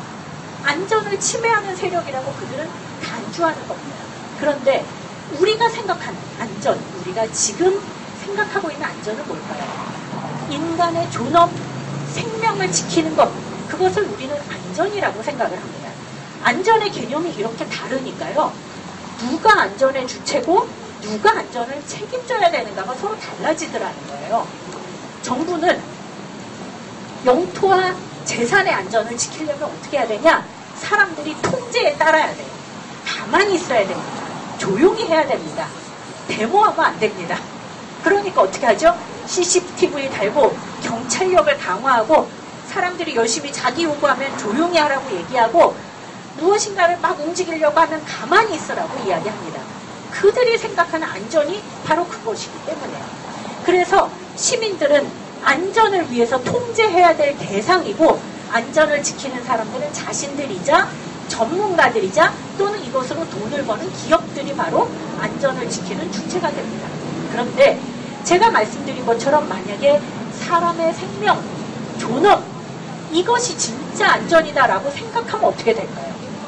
우리의 존엄을 해치는 사람들, 안전하지 않은 일자리를 만들어서 산업재해가 벌어질 수밖에 없도록 만들고 대중교통을 돈벌이 수단으로 만드느라고 위험하게 만들고 그리고 이런 사고나 재난을 당했을 때 제대로 구조하지 않는 이게 정말로 불안한 상황이 되는 거죠. 그러면 어떻게 됩니까? 정부와 기업이 안전을 책임져야 되는 사람이 되는 겁니다. 바로 우리가 안전을 보장받아야 될 주체가 되는 거죠. 안전을 어떻게 생각하느냐에 따라서 주체와 책임자가 완전히 뒤바뀝니다. 결국 우리가 이야기하는 안전을 어떻게 지킬 것인가, 우리가 우리의 생명과 우리의 존엄을 우리 스스로 어떻게 지켜나갈 것인가가 정말로 중요한 문제가 되고 있다고 생각을 합니다. 이 안전을 지키려면 제일 중요한 거는 첫 번째는 기업의 탐욕을 억제해야 되죠. 과적을 하고 마음대로 불법 개조를 하고 사람들이 죽게 만들고 산업재해로 죽게 만드는 이 모든 것들은 다 왜 벌어집니까? 기업의 탐욕 때문입니다. 이 기업의 탐욕을 그 누구도 제대로 규제하지 못하고 있기 때문입니다. 오히려 정부는 그것을 계속 부추기면서 규제 완화를 열심히 하겠다. 기업이 돈만 벌 수 있다면 환경을 파괴해도 괜찮고 사람을 죽여도 괜찮고 뭘 해도 괜찮다. 이런 이야기를 아무렇지도 않게 하고 있는 겁니다. 이 기업의 탐욕을 어떻게 규제할 것이냐가 우리의 안전을 지키는데 첫 번째일 것이다. 두 번째는 당연하게 책임자를 처벌하는 거겠죠. 그런데 책임자 처벌 문제는 아까 제가 말씀을 드렸습니다. 넘어갈게요. 저는 더 중요한 세 번째가 있다고 생각을 합니다. 더 중요한 세 번째는 뭐냐? 안전하려면 우리에게 권리가 있어야 된다는 거예요. 예를 들어 봅시다. 세월호가 출항할 때요.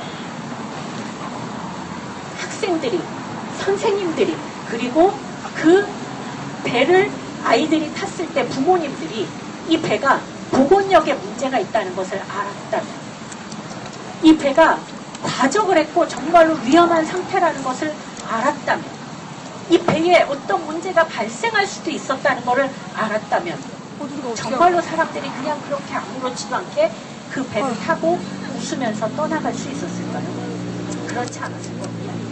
우리에게 지금은요, 우리의 위험에 관한 모든 정보는 다 통제되고 감춰져 있습니다. 지금 원자력 너무나 노후화됐고 위험하다고 어쩌다 한 번씩 가끔씩 텔레비전에서 라디오에서 한 번씩 튀어나옵니다. 고리에 있는 원전은 심지어는 엉뚱한 원자로를 30년간 자격도 없는 이상한 데가 검사를 하고 있었다더라. 이런 게 밝혀집니다. 부품 들어가는데 그 부품 자격증명서를 다 위조했다더라. 이런 게 가끔씩 밝혀집니다. 그러나 우리는 일상적으로 그 정보를 알지 못해요. 그게 얼마나 위험한지, 어떤 고통을 당할 수 있는지를 알 수가 없습니다. 최근에 불산 누출 사고가 많이 벌어집니다. 구미에서 불산 누출로 굉장히 많은 사람이 사망했고요. 삼성전자가 있는 동탄에서도 불산 누출 사고가 있었습니다. 그런데요, 그 지역 주민이 그거를 알고 있었을까요? 바로 자기가 살고 있는 주변에 이런 유해하고 위험한 화학물질을 다루는 공장이 있었다는 걸 지역 주민들은 알 수가 없었습니다. 얼마 전에 제가 살고 있는 동네에서요, 큰 사고가 발생했습니다. 노루표 페인트라고요. 페인트 업체에서 에폭시가 누출이 됐습니다. 바로 앞에 학교가 있었습니다. 에폭시 누출돼서 학교가 아예 수업이 중단된 상태가 돼버렸습니다. 굉장히 냄새가 심하고 학생들이 머리가 아파갖고 도저히 수업을 진행할 수 없는 정도였어요. 그런 위험한 물질이 어떻게 관리되고 있는지를 지역 주민들이 아무도 알 수 없었던 겁니다. 이거를 여러분들이 그래 이제부터 알아봐야지, 그래서 이제 물어보십시오. 우리에게 이런 정보를 주십시오. 이렇게 얘기하면 어떤 답변이 돌아올까요?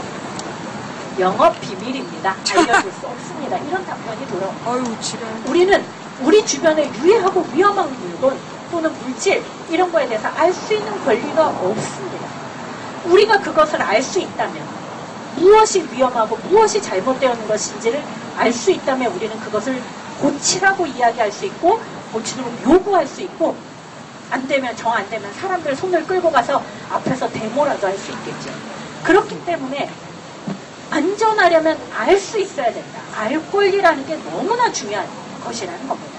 뿐만 아니라 알 뿐만 아니라 우리가 참여할 수 있어야 되겠죠. 관리가 제대로 되어 있나? 이런 거는 문제가 없는가? 이런 거를 우리 스스로 참여할 수 있을 때 실제로 알 권리, 참여할 권리가 보장될 때 우리의 안전이 보장될 수 있다는 겁니다. 또 하나가 있습니다. 저는 가장 가슴이 아픈 게 그런 게 있습니다. 사실 지금 세월호 선원들 재판도 받고 있고 과실 치사 혐의에다가 여러 가지 혐의를 쓰고 있습니다. 개인적으로는 굉장히 열받습니다. 그러나 한편으로 생각을 해보면 그런 고민도 듭니다. 이 세월호 선원들이 이 배가 출항하기 전에 이 배는 못 갑니다. 이 배는 심각하게 위험합니다. 출항하지 맙시다 라고 얘기할 수 있었다면 어땠을까? 한국 성급에서 안전관리를 하는 노동자들이 이 배는 문제가 있습니다. 구명발 펴지지도 않고 구명조끼도 문제가 있습니다. 이렇게 말할 수 있었다면 얼마나 좋았을까? 그러나 그 노동자들은 그런 말을 하지 못했습니다. 얼마 전에 사회공공연구소에서 발전소에서 일하는 노동자들을 대상으로 설문조사를 했습니다. 위험을 당신이 발견했어요? 이게 위험하다라고 하는 것을 얘기할 수 있습니까? 없습니까? 반 정도 되는 노동자들이 나는 말할 수 없다라고 답변을 했습니다.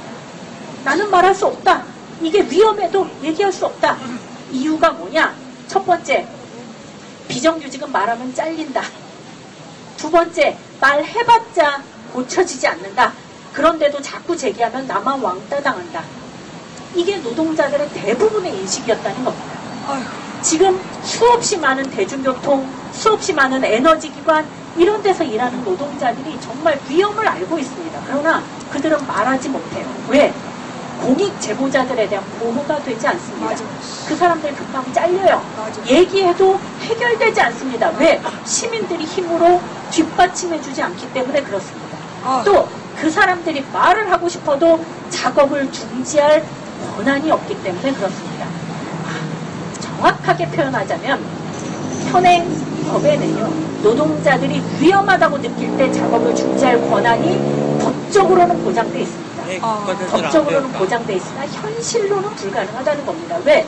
작업을 중지하고 야 이거 너무 위험해. 작업을 딱 중지하는 순간 그 노동자에게는 민사상 손해배상이 청구될 것이기 때문에 그렇습니다. 실제로 위험을 가장 가까이서 느끼고 있는 노동자들에게 권리가 없는 이상은 이 위험이 제대로 폭로되지도 않고 드러나지도 않고 고쳐지지도 않는다는 겁니다. 그래서 정말 우리가 위험해서 우리 스스로가 안전해지려면 뭐가 필요하냐? 노동자에게 권리가 있어야 된다. 시민들에게 알 권리가 있어야 된다.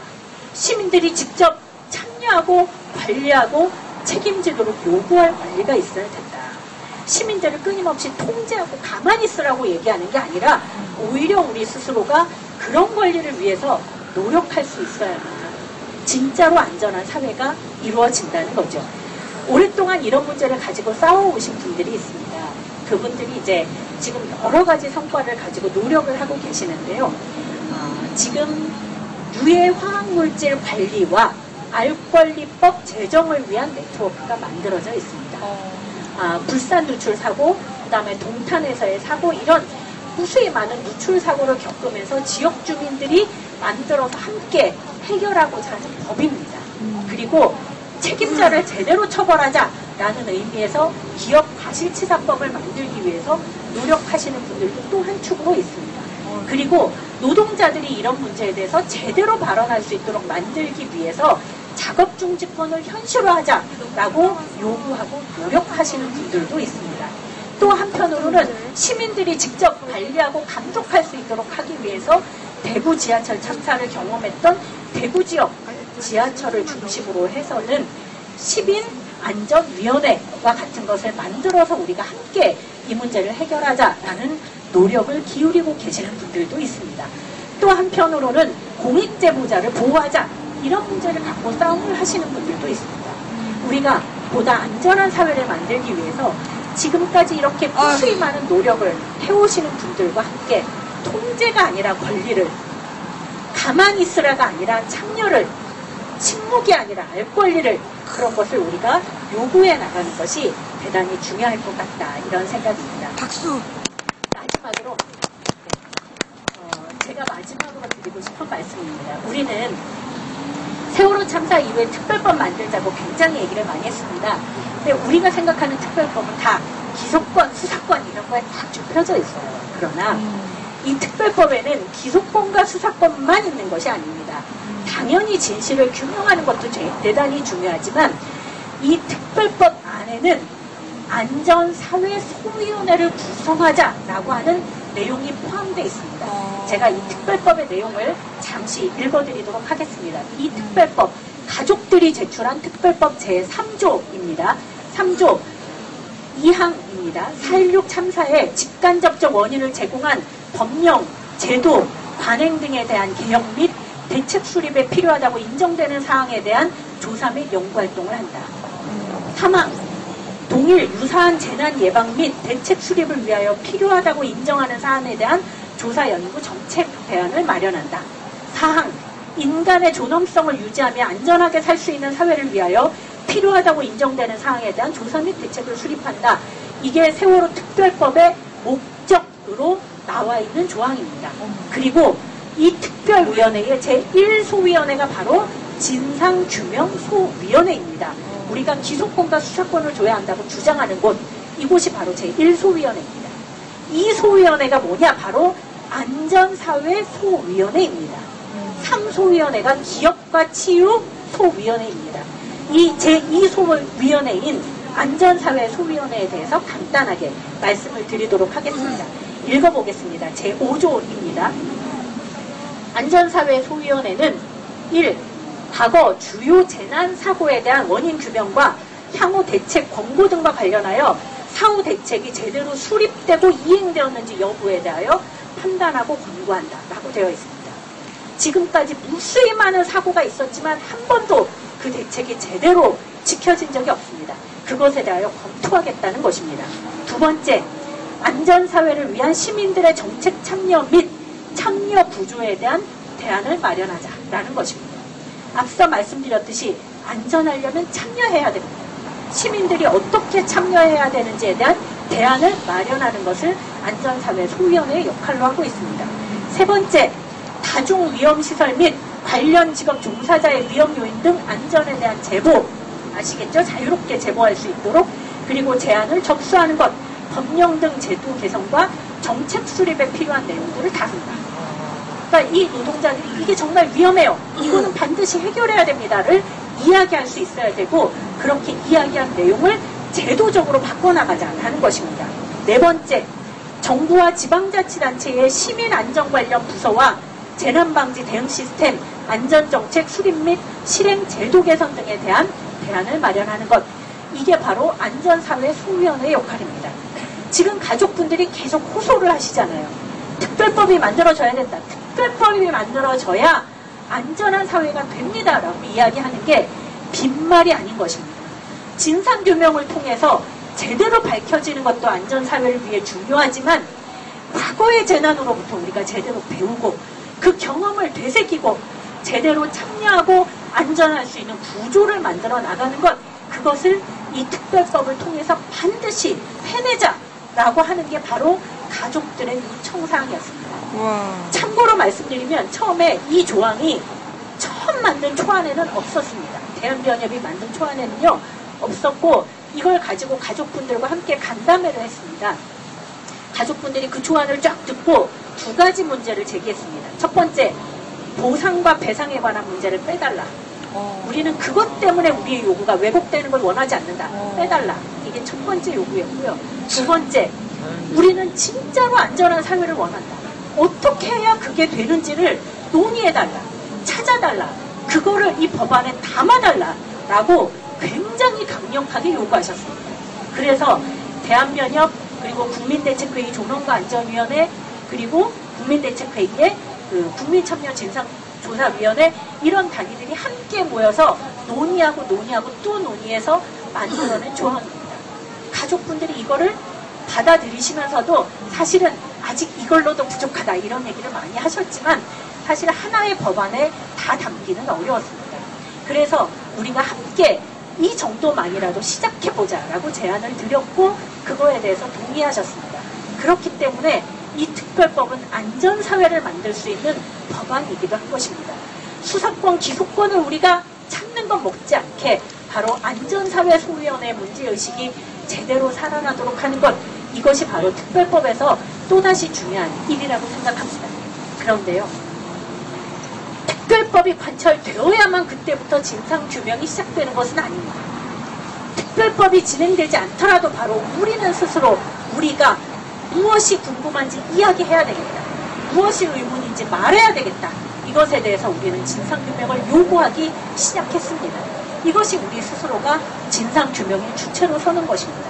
마찬가지로 안전사회도 특별법이 만들어지고 나서 시작이 되는 것이 아닙니다.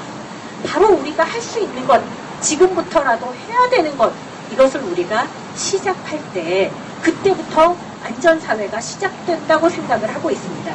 그렇기 때문에 우리 지역에서부터 유해화학물질이 어디에서 만들어지고 있는지를 알 권리, 우리가 타고 있는 지하철이나 이런 게 얼마나 제대로 되고 있는지에 대해서 우리가 참여할 권리, 노후한 원전이 정말 위험한지 아닌지 제대로 밝혀라, 이런 거를 요구할 권리를 우리가 함께 이야기해 나가면서 그런 운동의 마음을 모아갈 때 바로 그때 세월호 특별법도 힘을 가지고 진행될 수 있지 않을까 이런 생각을 합니다. 그런 점에서 여기 계시는 여러분들이 앞으로도 우리가 안전한 사회를 만들어 나가는 그 주체로서 우리가 안전의 주체로서 바로 저들에게 책임을 명확하게 물으면서 바로 우리가 서 있는 곳에서부터 하나하나씩 그런 기반을 다져나갔으면 좋겠습니다. 그것이 바로 304명의 안타까운 죽음들이 우리에게 지금도 요구하고 있는 것이라고 생각합니다. 네, 감사합니다.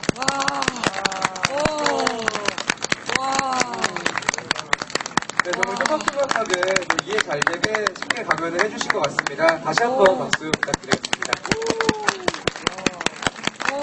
네, 오늘 주제가 안전한 사회 만들기는 시민의 힘으로 라는 주제였었는데요. 그 내용이 되게 이해가 잘 되고 좋았었죠. 네. 네, 저도 옆에 들으면서 화가 나기도 하고 열이 받기도 하고 이 문제 우리가 정말 이번에는 꼭 시민의 힘으로 해결해야 되겠구나 라는 생각이 드는 내용이었습니다. 네, 강연을 마치기에 앞서 혹시 질문이 있으신 분들은 강연자에게 질문을 하실 수 있는데요. 질문하실 분들은 손을 드시고 큰 소리로 말씀해 주시면 감사하겠습니다. 질문 있으신가요? 네, 말씀해 주시기 바랍니다.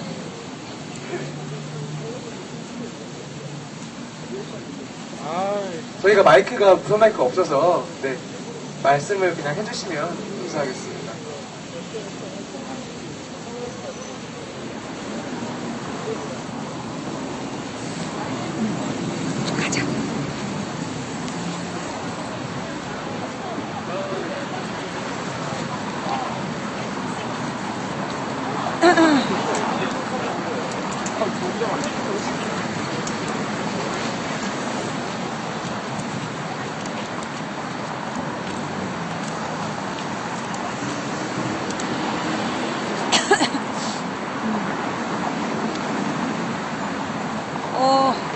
여러분 어떠셨어요? 강연 재밌게 보셨어요? 네. 질문 내용은 잘 안 들려. 질문 내용이 잘 안 들려서. 자, 지금 시간이 몇 시에? 7시 50분. 네, 8시까지 한다 그랬잖아. 4시부터 8시까지 길거리 숫자방을 하기로 했는데요. 오늘 아까 2시부터 3시까지 계속 방폭이 있어가지고 1시간 동안 그 특별 훈련을 하고 그 다음에 이제 아까 4시부터 시작을 해서 한 3시간 동안 진행을 하면서 그 아까 저기 누구였어? 웬 그 듣보잡이 쳐들어와갖고 난동도 피우고 오늘 그런 일 없었으면 재미없을 것 같아요. 그 뒤에는 또 무슨 그 말도 안 되는 이상한 그 프랭카드 들고 뻘소리 하다가 간 사람들도 있고, 예. 오늘 아주 스펙타클한 하루였던 것 같아요. 예. 여러분 오늘 어떠셨어요? 좋았습니다. 볼만했어요? 저기 오늘 와주셔서 대단히 감사드리고요. 원래 이제 내가 여기로 올까 말까 고민 많이 했어요. 여기가 너무나 이렇게 좀 거칠어서 괜히 이렇게 좀 내가 오는 것이 이분들한테 좀 민폐가 되지 않을까. 그게 제일 큰 고민이었고, 그래서 오라고 그래도 안 하는데, 아까 여기 와서 이제 제가 방송을 할 때 그 달려오신 분들이 전부 다 저분들이죠. 저쪽에서 활동하시는 분들이 아까 이제 누군가 왔고 저의 방송을 방해하려고 뺑판을 쳤는데, 그때 갑자기 나타난 저기 세월호 대책위 분들이 몰려들어가지고 막 얘기를 하는 거야. 그래가지고 와서 아까 발언 한마디인가 두마디 했죠. 자기가 누구다, 그 다음에 뭐 빨갱이를 죽여야 되는 딱 두마디 하고 쫓겨갔어요. 예. 그래서 여기 분들이 이제 거친 만큼 또 굉장히 단결되어 있는 의미 있고, 그 다음에 이제 여기 누가 딱 시비를 걸자 어르신 둘이 딱 나타나는 거야. 머리 하얀 할머니 한 분하고 한복 입으신, 그다음에 머리 하얀 할아버지 한 분이 두 분이 나타나셔갖고 앞에 딱 쓰시니까 얘가 아무 말 못하는 거예요. 그러니까 밀었나 봐. 그러니까 또 갑자기 또 옆에서 어디서 어른을 밀어. 너 보수는 어른을 존경해야지. 그래서 막 야단을 쳤어. 그래서 5분도 못 버티고 도망갔어요. 네. 그래서 오늘 아주 그냥 스펙타클하고 아주 재미있는 하루였던 것 같습니다. 아침에 우리 박 PD를 데리고 나오면서 이렇게 비장한 준비를 했더니 집에 가고 지금 우리 박 PD가 오늘 한 번도 안 졸았죠. 그죠? 우리 박 PD가 오늘 한 번도 안 졸고 처음부터 끝까지 긴장해서 잘 본 것 같아요. 내가 이제 계속 방송 반복되니까 그걸 보고 이제 열이 받아서 젊은 혈기에 이 정도 이렇게 화가 나서 가니까 내가 이제 안 자고 열심히 한 것 같아요.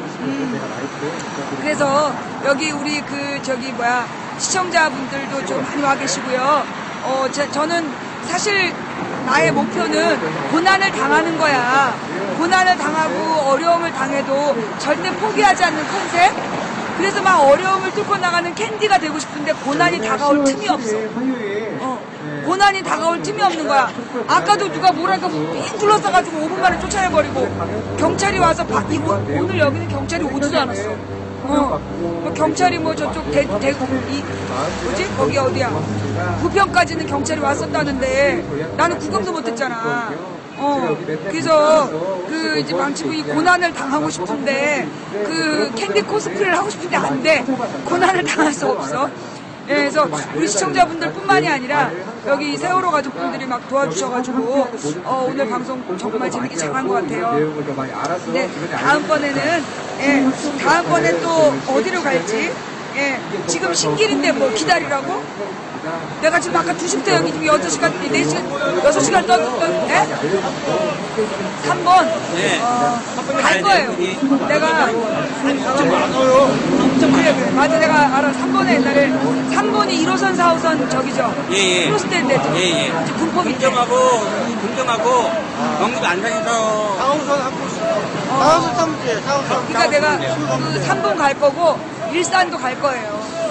3번, 일산, 의정부 다 갈 거예요. 의주는 안 가나요? 뭐? 의주. 어디? 의주. 의주? 너 간첩이니? 너 그런 얘기 하려면 자꾸 오지 마, 얘. 그래요. 내가 나더러 오라는 데는 많어. 오라는 데는 많은데 몸이 하나이고, 우리 박 PD가 군대 가고 나면, 이게 봐요. 같은 기계, 예, 같은 기계, 같은 장소, 그 다음에 딱 조건은 딱 하나. IP만 바꾼 거야. 아이디만. 그랬더니만 이게 지금 3시간 넘었죠? 4시간째 지금 방폭이 안 되고 있어. 이거는 오늘 의도적으로 방폭을 했었다라는 거였고요. 네. 하여튼, 그래서, 예, 남양주에 어디 갈 데가 있나? 남양주는 그렇게 사람 많지 않을까? 여러분이 나를 부르려면 적어도 3번 정도는 돼야 돼. 사실 의정부도 아마 내가 갔을 때 그렇게 사람이 많이 통행한 데가 없을걸? 그러니까는 가가지고 그리고 지금 계속 뭐 MBC 미디어 센터인가 어디로 자꾸 오라는데 거기 사람 별로 없지 않아요? 그리고 왔다 갔다 해봤자 애들밖에 없고, 지금 이제 자꾸 오라는 데는 많은데 내가 가는 곳은 어디냐면, 사람들의 통행량이 많아야 된다. 사람들의 통행량이 많아야 되고, 우리 편 말고, 지나가던 사람이 한 명이라도 더 들어야 된다. 그게 이제 우리의 방송의 목표라는 거, 그거 잊지 마시고요. 예, 이제 전주도 갈 거야. 전주도 가고, 대구도 가고, 울산도 가고, 부산도 가. 언젠가, 그 언젠가. 그니까 뭐, 알았어요. 잠깐만 기다려봐. 안양역. 야, 이제 그만해. 됐어. 조용히 해. 하면서, 일단 내가 다 가긴 갈 거야. 좀 기다리라고. 근데 이제 문제는 뭐냐 하면, 이게 내가 갔을 때 방폭이 되는 게 문제야. 방폭이 되지 않도록 이걸 안정적으로 방송을 하는 시스템이 문제라, 그게 문제예요. 내가 이제 방송 차량을, 이제 준비할 때가 된 것 같아. 그지? 방송 차량은 망치 부인의 기독교 특강? 예. 종교적인 모임에 대해서는 경찰이 아무소리 안 한다며. 네. 종교 집회로 진행하겠어요. 5대 종된 연합 종교 집회로. 예. 그래서 이제 방송 차량에 스피커 달고, 네. 앞으로 그렇게 준비하도록 할게요. 근데 시간이 조금 걸려. 시간이 조금 걸리니까 기다리도록 하고. 아니, 나 아까 왜 이렇게 떠들어도 조용히 안 시키냐 했더니, 종교 집회는 스피커 써도 된대. 오늘도 한 건 건졌어. 그래서 우리가 너무 좋아했더니, 빨갱이 물러가라. 아니, 여기 우리 빨갱이가 어딨어. 이순신 동상 넘어, 세종대왕 동산 넘어, 저 경복궁 너머에 있지. 왜 여기 와서 그래. 하여튼 오늘, 너무너무 이렇게 재밌었어요. 자, 우리 시청자님들, 오늘 지금 막 도착하신 분, 지금 이제 사진 찍으셔도 되고요. 예, 와서 이제 사진 마음껏 찍으시고, 이제 잘못 찍혔으면, 다시 찍으셔도 되고요. 압수만 하고 가실 분 압수하고 가셔도 됩니다. 예, 자, 이제 오늘 여기서 마무리 할게요. 예, 오늘, 그 서울 도심, 거리수다방, 오늘은 뭐 이렇게 깔고 김밥 먹고 이럴 분위기 아니잖아. 우리가 지금 저 5대 종단 단식한데 여기서 김밥 먹고 그러면 안 돼. 그래서 오늘은 그냥 마무리 여기서 할게요. 와주셔서 대단히 감사합니다. 지금 뭐 신길에서 오고 있는데 그냥 신길에 있어. 그냥 지금 신길인데 뭐 어쩌란 말이야. 거기 그냥 가만히 있어. 움직이지 마. 그래요. 자, 오늘 모두 고생하셨습니다. 아까 2시부터 3시까지 방콕 21번, 1시간 내 최단 시간 최대 방콕인 것 같아. 그죠? 21번의 방콕을 입고 오늘 끝까지 시청해주신 여러분 대단히 감사합니다. 오늘 처음부터 끝까지 시청해주신 여러분 감사드리고요. 그리고 또 추천해주신 님 몇 분인지 좀 적어주시고요. 그리고 여러분이 보내주신 그 후원 그 아이템들은 방송인에게 요긴하게 쓰인다는 거 이해해 주시고, 그 다음에 오늘 있었던 불상사 때문에 특정 BJ를 언급하지 말아주세요. 왜냐? 그럼 특정 BJ를 언급해주면 홍보가 돼. 절대 모른 척 해야 돼. 뭔 말인지 알았지? 그러니까 망치부인한테 지금 지난 9년 동안 10여 명이야. 해마다 들이대. 해마다 토론 한번 하고 싶다. 말 시키면 대답도 못하는 것들이 토론 한번 하자고 하면서 지랄 연명들 떤다니까? 그러니까 그런 거에 관심 주지 마. 그리고 망치부인님, 뭐 누구누구가 망치부인 언급했어요. 그런 말 해가지고 우리 방 시청자들이 때로 몰려가서 임마! 그러면 걔 시청률 최대치 나와. 100명도 안 보는 방송 여러분이 자꾸 가가지고 키워주고 그러지 말아요. 뭔 말인지 알았지? 괜히 그 아프리카에서 시비 건 애들한테 시비 걸어주면 내가 그 수준 되는 거야. 초딩, 유딩이 와가지고 망치부인 한판 뜨자. 근데 거기서 한판 떠봐. 그럼 나 유딩 되는 거야. 그래서 뭐 한판 뜨자 그럴 때 아무한테나 상담하면 안 되고, 그 다음에 두 분은 이제 오면 안 돼. 그리고 아까도 보니까는 위험했어, 살짝. 그러니까 그 망치 부인이 차라리 맞는 게 나아. 괜히 막 달려들어가고 싸우고 그러면 안 되는 거야. 그래서 아까도 내가 딱 걱정됐던 게, 만약에 거기에서 누가 한 대라도 때렸으면 이거 망치 부인이 저기 대리기사 큰 사건 될 뻔했어. 그러니까 옛날 과거에 한 주먹 했다 그런 거 믿는 사람 오면 안 돼. 한 주먹 필요 없어. 알았지? 걔네들은 와서 나를 건드리는 순간 인생 쫑치는 거야. 그러니까 다 이제 태어나서 끝내려고 오는 거니까 건드리지 마요. 뭔 말인지 알았죠? 그래서 혹시 망치부인 또 앞으로 거리수다방 할 때, 거리수다방 할 때 와가지고 누가 또 시비 걸 수 있습니다. 그런데 그때 절대 폭력적으로 대우하시면 안 돼요. 폭력적으로 대립하시면 안 되고, 일단 경계를 딱 그어서 가까이 오지 못하게 하는 게 제일 필요한 거고요. 예. 그리고 우리한테는 카메라가 있기 때문에 함부로 못하긴 하지만, 그럼에도 불구하고 아까 제가 걱정돼서 아까 어떤 분이 모자 쓰시고 그런 분이 이렇게 딱 신체적으로 부딪히려 그랬잖아. 그래서 그게 제일 좀 걱정이 됐어요. 네, 아까도 말씀 안 드렸는데 이게 철거에 있는 건 아닌 것 같은데 몸이 너무 좋아요. 그래서 항의를 그 종교 집회하는데 항의 집회를 했잖아요. 근데 계속 나를 따라왔다가 내가 찾아보니까 도망가는 거예요. 그래서 그 이상한 사람들이 원래 꼬이게 돼 있어. 근데 이제 그런 이상한 사람들은 개무시를 해야 돼. 그런 사람들 자꾸 쳐다봐주고 반응해주면 걔네들 거기에서 일당 받아. 내가 뭐라 했어? 강퇴시켜주면 걔네 일당 받아. 그래서 강퇴 안 시켜주고 못 볼 척하는 거야. 뭔 말인지 알았죠? 시청자 여러분들도 누구 강퇴시켜주세요 그러지 말아요. 강퇴 증명서 가서 일당 받아.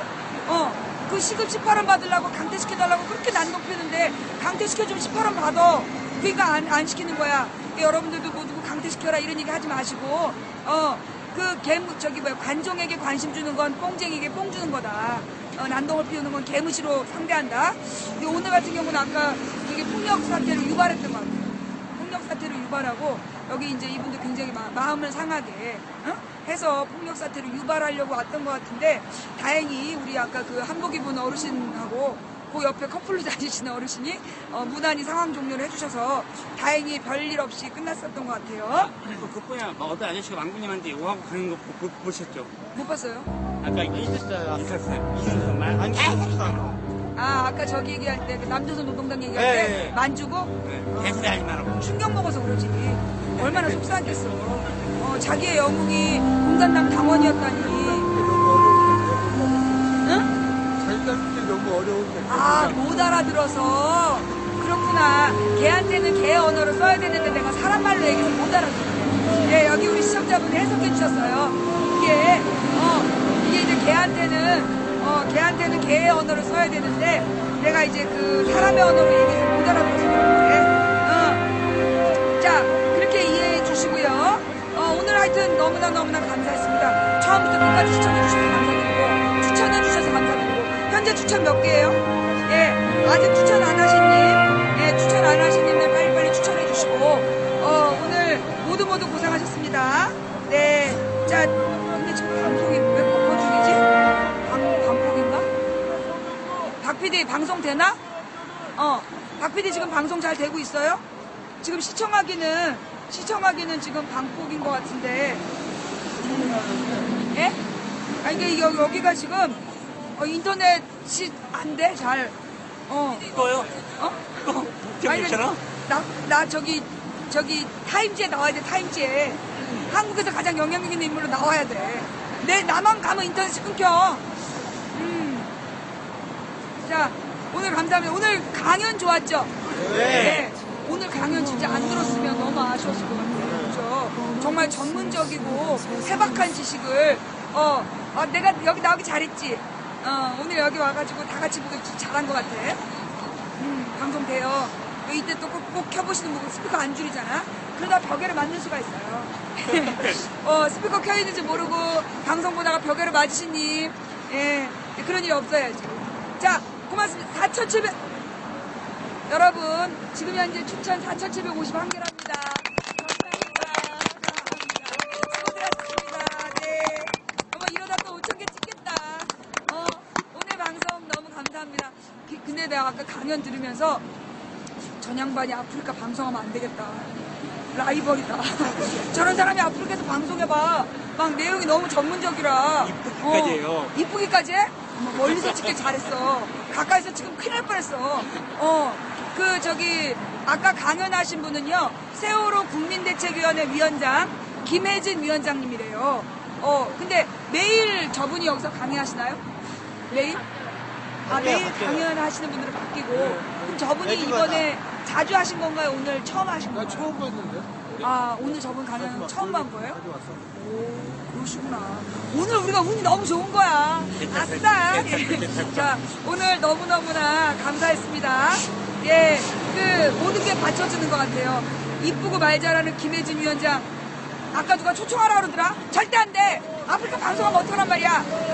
그 망치 부인의 이제 전성시대 끝나는 거잖아. 그래서 한번 불러볼까? 예, 하신 것 같아요. 예, 하여튼 세월호 가족대책위가 여기서 제가 와서 느낀 건 굉장히 헌신적이다. 자원봉사 하시는 분들 정말 헌신적으로 일하고 계시고, 그리고 아까 어떤 비상 상황이 발생했을 때 굉장히 신속하고 조직적으로 움직이시더라. 우선 어르신들이 앞에 쫙 갈라서서 뭐니 너 이러고 미니까 너 감히 어른을 밀어? 야, 이 시스템이 돼 있어요. 예, 훌륭한 시스템을 받고, 그리고 여기 지금 굉장히 다들 열심히 노력하시는 것 같아요. 그리고 지나다니시는 분들이 서명도 많이 하시는 것 같고. 그래서 이 광화문이, 우리 동생이 그러는 거야. 광화문에 한번 가보라고. 광화문에 지금 그 대리기사 폭행 사건으로 얼마나 유가족분들이랑 세월호 하시는 분들이 마음이 아프겠냐고. 걔 내가 왔다가 나 우리 진짜 너 진짜 집에 가서 봐. 내가 너 때문에 진짜 내 인생이 진짜 그래. 고맙단 얘기지. 오늘 하여튼 저기 모두 고생하셨어요. 시청해주셔서 감사드리고요. 네, 다음 방송은 내일 낮 2시 창동 스튜디오에서 보내드립니다. 그리고 10월 10일에는 어디 갈지 내일 정합시다. 내일 방송 꼭 오셔야 돼요. 어디로 갈지, 대구로 갈지, 울산을 갈지, 전주를 갈지, 광주를 갈지, 아니면 약간 이렇게 할게요. 주중에는 이렇게 이제 목요일 이전에는 서울 시내나 아니면 수도권 일대, 여기 전철역 같은 데만 가도 사람 많잖아. 그러니까 이제 주중에 월요일부터 목요일 사이에는 제가 이제 그 수도권에서 방송을 하고, 그 다음에 이제 금요일이나 토요일에는 지방으로 내려가서 방송하는 걸로 그렇게 할게요. 그러니까 불만 없죠? 자, 그럼 여러분들이 각자 어디가 좋다라는 얘기는 이제 텔레그램으로 정보를 주시든지 아니면 시청자 의견에 그 얘기를 하시든지. 그래서 우리 저기 박 PD 군대 가기 전에 안정적인 모바일 방송 한번 전국 다 돌고 싶어. 나도 최선을 다해볼게요. 근데 늙어갖고 다리가 많이 아프다. 허리도 아프고. 자, 오늘 시청해주셔서 감사합니다. 모두 고생하셨어요. 감사합니다. 네, 박 PD님 여기 녹화 종료하시고요. 계시면 제가 돌아가는 동안에 가는 동안에 아니겠다. 녹화 파일이 없겠다. 그치? 네, 여비고님, 그 세월호님 여기까지 녹화한 파일 지금 제가 집에 가는 동안에 받을 수 있게 해주세요. 저는 카메라 켜고 갈게요. 카메라 켜고 지금부터 연속해서 그냥 집에 돌아가는 생방송 할 테니까 메일로 좀 보내주세요. 예, 여러분들 카메라 켜 있다는 거 이해하시고. 예, 그 다음에 박 PD 일단 소리를 줄여봐. 음악 틀고 소리 줄여. 포토타임이야. 근데 포토타임 좀 좋다. 누가 좀 그랬어. 이게 더 악수만? 네, 악수만. 자, 그래요. 자, 오늘 함께 해주신 여러분, 자, 악수. 오늘 보셨어요. 주시 미카엘? 반가워요. 아유, 채팅을.